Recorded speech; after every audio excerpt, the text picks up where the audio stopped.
ليغفر له ما تقدم من ذنبك وما تأخر ويتم نعمته عليك ويهديك صراطا مستقيما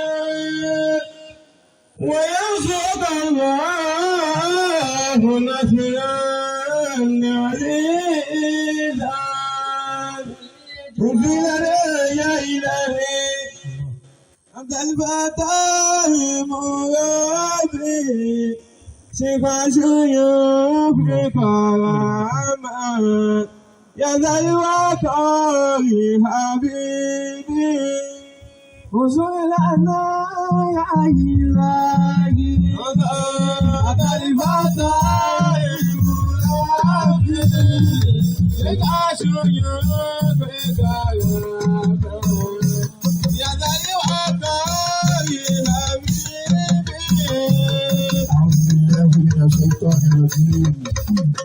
بسم الله الرحمن الرحيم. ما شاء الله. أستغفر الله ما اعتديت من كل ذنب ما جنيت.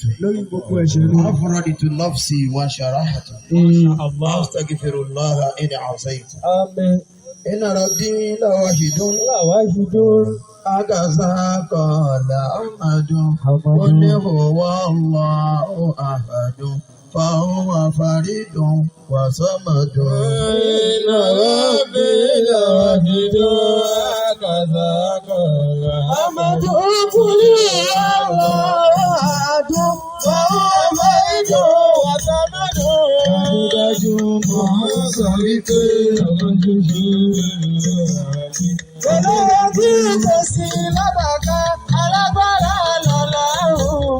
Lamu yalidi wa lamu yuladi, lamu yakungu ahadu. Bawu bari di mubibi, bawu abime di yuflabi.